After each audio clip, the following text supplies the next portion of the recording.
What is up, YouTube? So I had a couple of questions on a recent video regarding squelches and that kind of stuff, with a particularly interesting reference to a track that inspired me quite a lot when I first started my journey into music production a very long time ago. And the reason I think it's so interesting is the way that the squelches are sequenced in this track.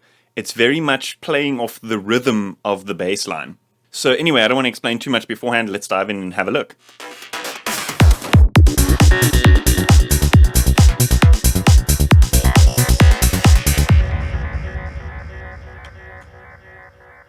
So the question is, hey man, I was wondering how the squelch sequence was made as well on this Astrix song.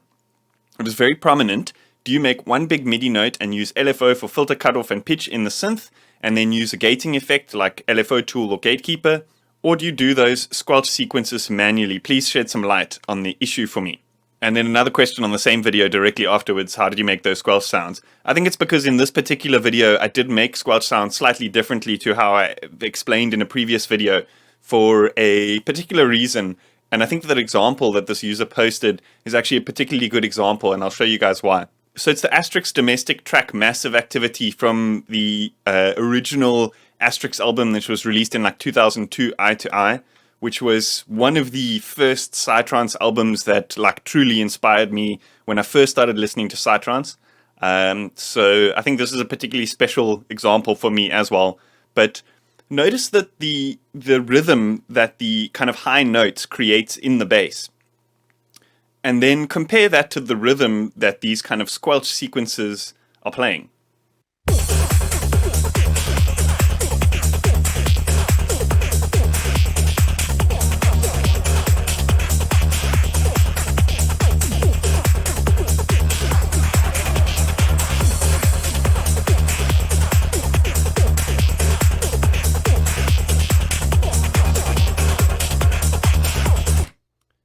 So the high notes of the bass are kind of creating this like dum dum dum dum dum dum dum dum dum dum dum dum kind of rhythm. But it's the same rhythm that that kind of squelch sequence is playing off. And I think that's a particularly interesting trick. You know, a lot of producers view that squelch as a kind of synth sound, and they don't spend as much time focusing on the arrangement as such and playing it off other aspects in the track to kind of create that overall rhythmic groove. You know, as the user commented there, it's a very prominent aspect of the track. And in fact, it's a very prominent kind of feature in Astrix's sound. He uses it still to this day. He kind of plays the rhythm of those squelches off the rhythm of the bass. And it's a particularly interesting trick to create this kind of very groovy sound with very minimal aspects.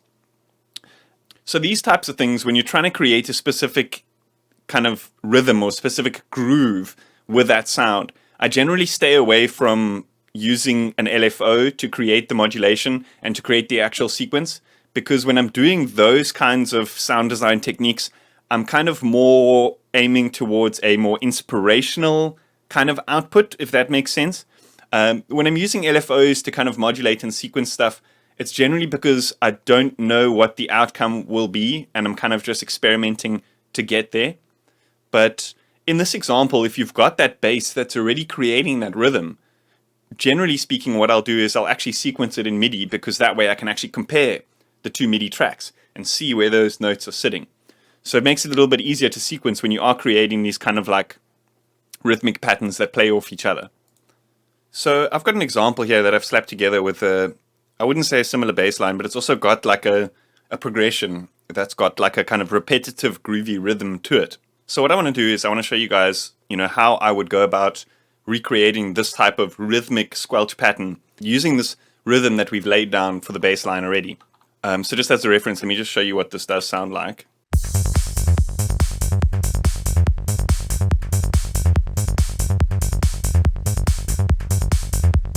So nice and simple, and it's a good kind of like backbone for this type of sound that we're going to create, because it's, you know, fairly minimal, but it's got that kind of groove to it. So let's go ahead and throw in a instance of Serum.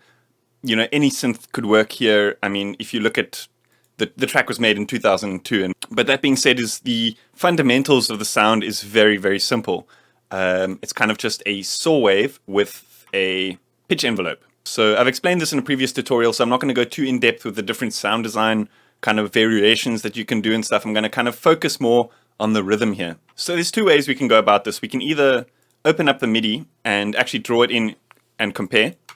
But a little bit of an easier way to do this would be to just copy, remove all these low notes, and then just put these all onto a single note. I find with the kind of squelches and stuff, I don't like that kind of pitch variation because that changes the kind of tone of the squelch. And the squelch is not going to be kind of a melodic element anyway. It's cycling through a bunch of pitches. So the pitch that we kind of set the squelch on is irrelevant in my opinion. So we've got the kind of rhythm on a new track. And let's go into Serum. I'm actually going to turn the volume down so it doesn't blow our ears straight off the bat. And let's look at creating the squelch. Let's check, do we have this kind of rhythm locked in here?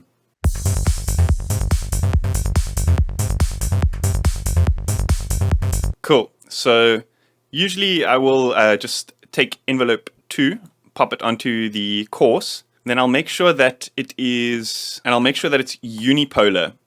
I believe Alt, Shift, and click will do that. So the ending pitch is that pitch that you set on the actual oscillator itself. It doesn't cycle through that as the midpoint, if that makes sense. And then let's put in a squelchy type of thing over here.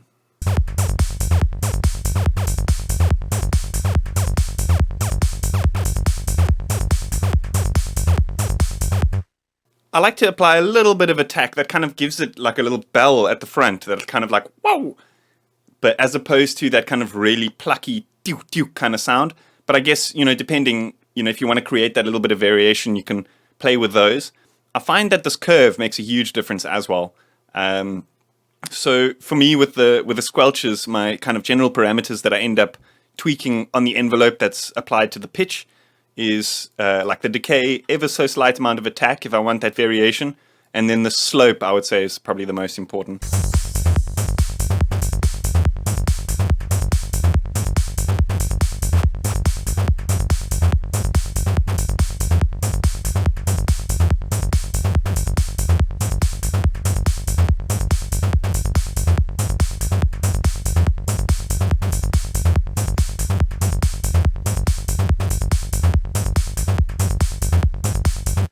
Cool. So the next very important thing in the squelch is obviously the high pass filter.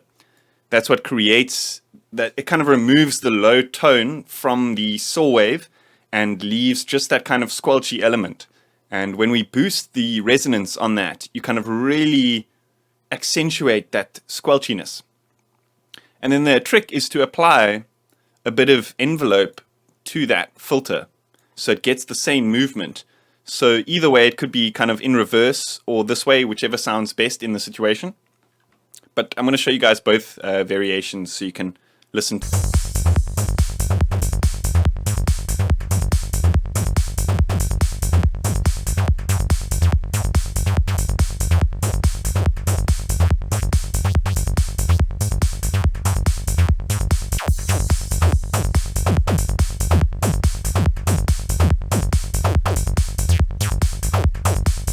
Of course, there's a lot of low end coming through from that sound. We don't want it to clash too much with the bass and such. So what we can do is just, before we get too far into the sound design and stuff, just straight off the bat, before we get carried away, just apply some EQ to that.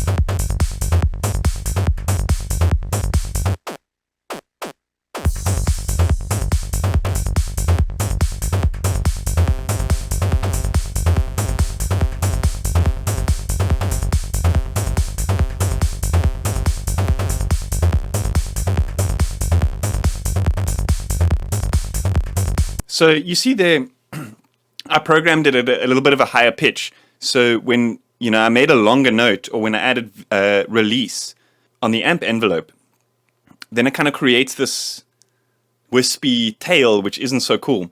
When we would rather, say, for example, want to create a bit of variation, you know, have some notes longer, some notes shorter, stuff like that. So what I did here is I changed the pitch lower so that it ends on like 2 octaves down, and then just change this envelope settings over here, and then obviously increase the pitch range that that modulation is applying.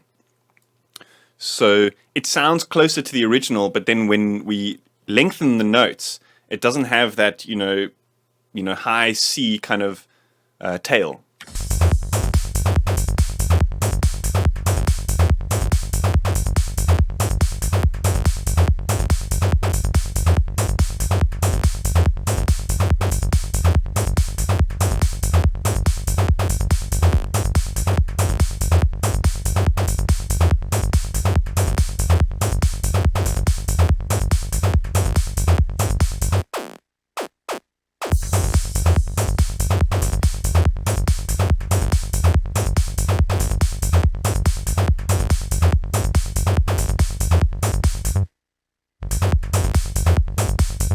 Cool. And then in the track, it's got this very repetitive kind of modulation thing that's going on. And with those types of things, I like to stick away from the tracks automation, because I always get tempted to kind of do these really complex things. Where with these kind of like repetitive rhythmic things, I like to use an LFO to do that kind of like slow kind of modulation per bar. I find that allows you to create something, set it, and then it just repeats that over and over again. And you know, takes the temptation of, you know, overcomplicating things away.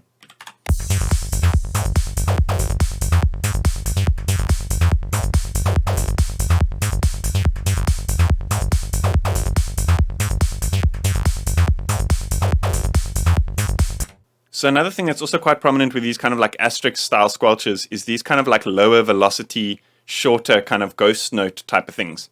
So there's various ways of, you know, applying these. Let's just put in a couple of variations here. Let's maybe do 2 here. And we can either apply this velocity to the filter or the amplitude, depending on kind of how we want the sound to ring out. Let's maybe do one here, one here. So at the moment, they're not actually velocity linked. They're just shorter. So there's not going to be much difference in the actual tone of the sound, but let's check it out how it sounds rhythmically.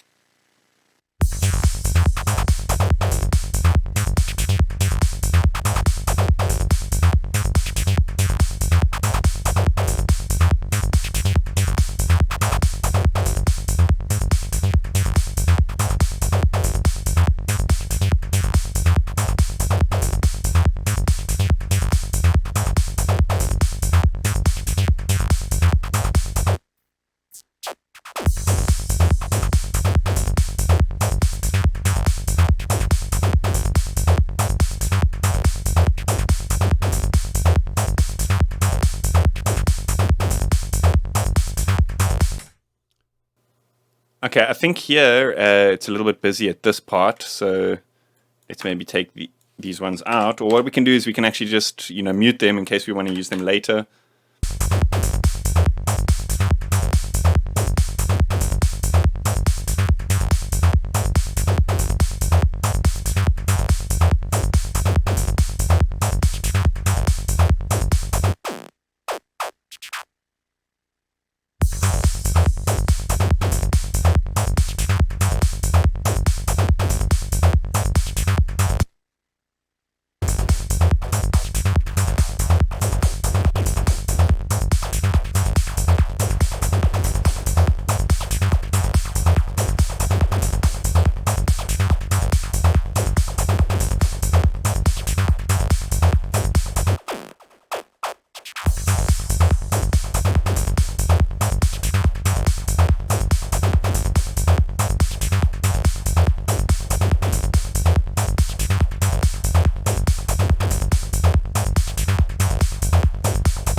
Awesome. So I hope that answered those questions, and I hope that helped you guys out. Let me know what you think in the comments. A big thanks to IDM Mag, proud supporters of the dance music scene and my channel.